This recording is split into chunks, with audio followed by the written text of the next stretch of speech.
All right, let's get at it. We back. Should you follow your heart or your head? See, this has been a debate. You know how people just say, "Oh, you should just follow your heart." Really? Let's get to the word before I answer that. Proverbs 23:7. As a man thinks in his heart, so is he. Jeremiah 17:19 and just 17:9. The heart is deceitful above all things and desperately wicked. Who can know it? Verse 10. I, the Lord, search the heart.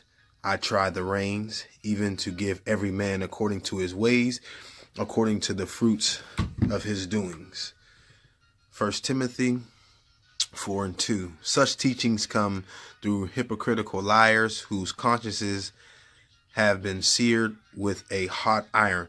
This is why sometimes people can be in relationships and then they'll have, like, say for example, for a female, she have 3 bad relationships and she'll say there is no good men. It's just because of, like a seared conscience and what people live in perceive reality. But what is a conscience? An inner feeling, a voice viewed as acting as guide to the rightness or wrongness of one's behavior. So learning to understand that, what I'm saying, and it could be vice versa too. A man can have a relationship with 3 women, we'll have 3 relationships and then just say there ain't no good women. Because what happens is, we have seared conscience. And so what we got to understand is that, there's a difference between listening to your head and your heart. Because sometimes, your heart will want to tell you to give that person another chance. You'll give them another chance, you'll give them another chance. And then your head will be like, you listen, that they're going to treat you like this. You know that they're going to disrespect you or whatever the case may be. So what we got to understand is that, there's a difference between listening to your heart or your head.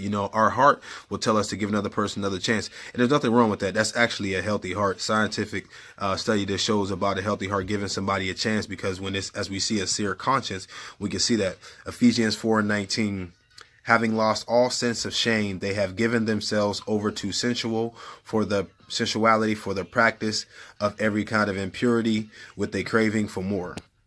So let's talk about how powerful the mind can be. Because see, if we notice, I don't watch scary movies because there's, you gotta be careful with watching like demonic stuff anyway. But there were characters, like when they do actors, they talk about doing a scary movie. They say sometimes they forget that they're in a scary movie and it actually be really scared. See, that's how powerful the mind is.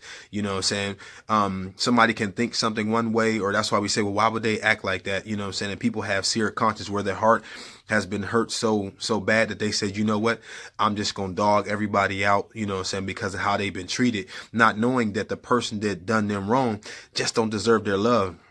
And sometimes we stay in relationships longer than what we should because we feel like, do I really deserve true happiness? Because nobody's perfect. And especially staying with somebody that's a master manipulator, saying, oh, you'll never get nobody like me. That's the point. Why would I want to get somebody exactly like you? That's why I left the relationship in the first place. See, people would just be saying stuff, but you got to pay attention.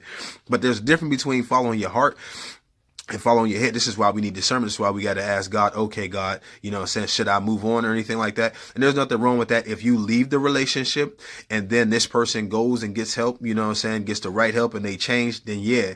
If not, why stay in a relationship that's all it's going to do is just, get you down. You're just going to be depressed.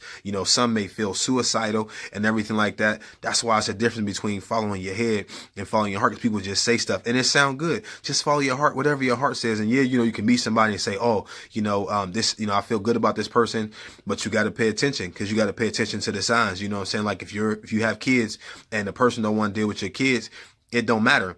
Sometimes 2 good people just don't fit together. They might be good for you, but they're not good for your children.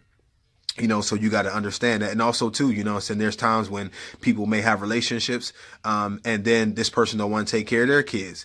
You got to be careful. They might be good for you, but if they're not taking care of their kids, now it may be some circumstances where they're not allowed to see, because it could be some drama between the children's mother or the children's father, whatever the case may be. But this is where we got to be careful. So again, this is where we come into, you got to be careful whether you listen to your head or not, or your heart. You got to be careful, because there's times when, your heart may feel this way and your head may say this, oh, well, just give them another chance.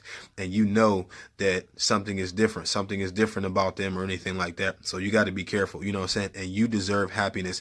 Never settle for less than what you deserve. I don't care what nobody tells you that. Never settle for less than what you deserve. And if you got to wait, trust me, God it will let you know that whoever you're waiting for is well worth the wait, especially if God designed it for you. Love y'all. God bless.